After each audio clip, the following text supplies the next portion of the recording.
Hello, welcome back to the channel, guys. So at the end of episode 2, you'll remember I was just about to start cleaning up all the plastics. So I'm just going to show you the finished result. So I'll run you around them now. Well, this is the next day, many hours, so all yesterday afternoon and this morning, polishing, touching up, etc, etc. So really happy with how they've turned out. So we've got 2 side panels. I'll show you the backs as well because I cleaned all the backs. So they're like crystal clear clean on the backs as well as the fronts, but they really have buffed up well. Try and get a bit of shine on it for you. There you go, bit of shine there.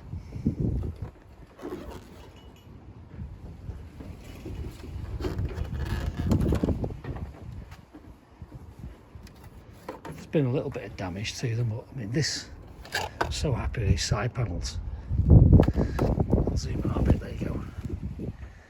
This one was quite battered, so on the back of this I've super glued, strong glued, bit of polythene and some heat tape, which is super sticky, and that stopped that piece from flapping around. As you can see, the big crack. Nose fair in there. There we go. I've discovered the screen is opaque. It's got like a textured finish to it. So if you go around the sides, some nice patina on the number boards. I'm especially happy with the inside of the nose fairing. That was disgusting. So I've just painted up that bracket. I can't get that bracket off without breaking the fairings. They're rusted in solid, so I've just painted it up.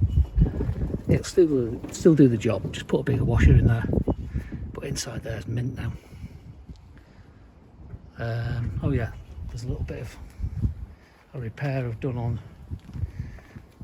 So this side panel, it's all one piece there. You can see so that clips into the side of the nose fairing.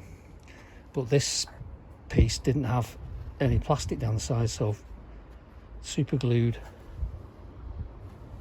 a strip of polythene on that as well, which is solid. It's only to stop the movement that way, back in 2. And then finally, I know it's going to split opinions this, but the tank, which is pretty good inside, I've just flatted it off because the lacquer had lifted on the top. I know it's got a bit of a dent. It's a full-on patina tank.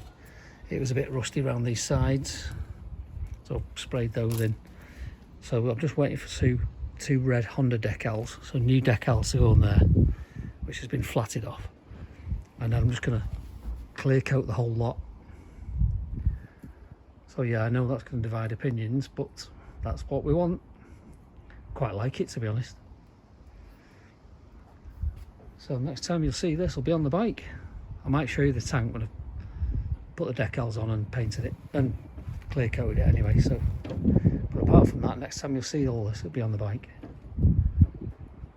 It's amazing how it's cleaned up, to be fair. Especially those belly pan sides, they were terrible. Yeah.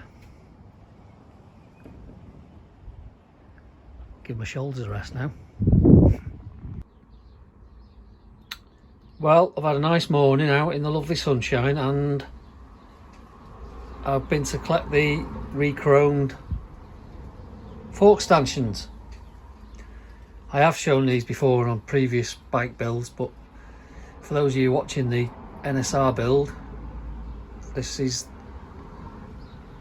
the process of what you need to rebuild your forks re-chromed. So one thing I want to do point out, a lot of people say, where do I get new fork stanchions? But honestly, I always recommend getting them re-chromed.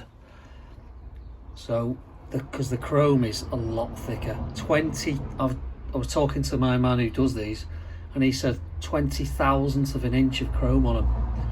So the way to see that is that little hole there. You see how it's curved around the hole, so it looks like it runs into the hole. That's because the chrome's so thick.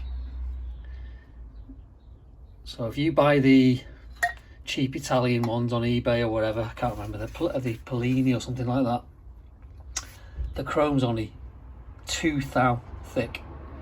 So a decent stone will go through it if it hits the fork. So the chrome on these is 10 times thicker, which is incredible really. So these will last and last and last.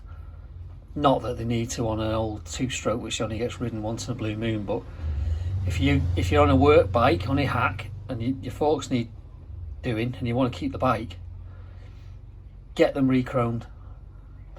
If you want the contact details, message me and I can give you the details on a private message.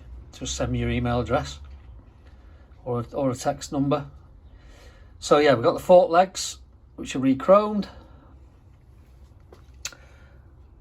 I always seem to end up buying pyramid parts, fork seals. They're OE quality at not OE price, and even on these NSRs it's hard to get the originals. So I've used these many times and they are really good quality. So fork seals, dust seals, they send you a bit of grease as well to fit them with. The retaining rings were knackered, completely rusty, so I was a bit concerned they might snap at some point. So for the price of them, I think they're about £6, just Tormax ones. So they're going in. And then I've just been to Halfords, which is the only place near me, because there aren't any bike shops, that sells fork oil, but it's reasonable. So a litre there, you have to buy it in 2 500s. I think it's £10.60 for a litre, which is decent stuff. Castrol, 10W weight. So that's what you need to rebuild your fork legs. Apart from that, it's all, I'm not even touching the internals, just giving them a clean, rinsing out the fork tubes, the bottoms, and then that's it. I'll show you them when they're built up. So I just thought I'd give you a quick update. Lots of progress since last time. I know it's not the best scenario here for filming, but as you can see, wheels are in, tyres are on, brakes are done, brakes are all bled. I had a heck of a job getting a lever on there, a pedal on that back brake. Pipes are on, JHAs polished up, painted, look good. Footrest hangers are on.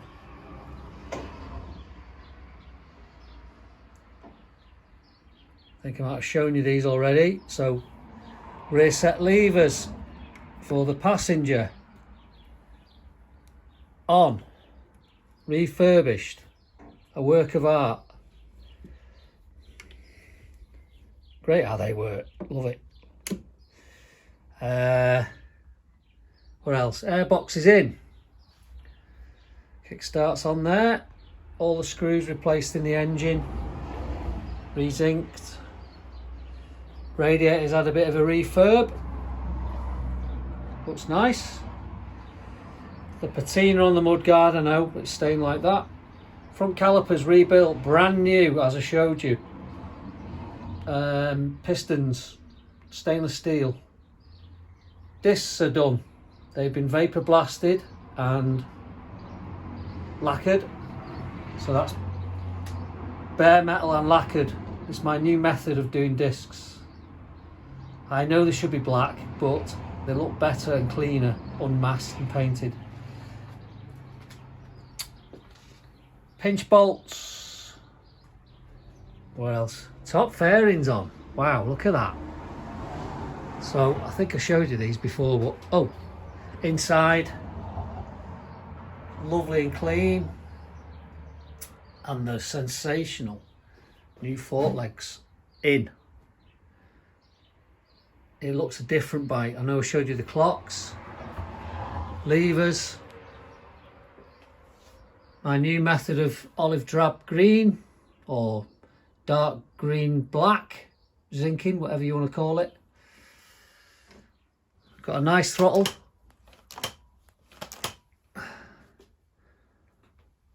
Just need some coolant. I've only had half a bottle, so I need to get another bottle tomorrow. And this side, sorry about the filming. So yeah, as you can see, taking shape. Footrest hanger, gear change, lovely tidy subframe, and the side stand, all brand new spring on that, and re-zinc bolts holding it all together. So I'm quite pleased. I think that's what you can say. I'm quite pleased how it's coming on. I suppose the next little update, she'll be fully dressed and I'll have her outside somewhere nice with a decent background to show you. So looking forward to that. Not much to do now, so coolant in. Let's get a run in before I put the fairings on, just to make sure everything's running all right. And then it's put all the plastics on and MOT next week. Get in.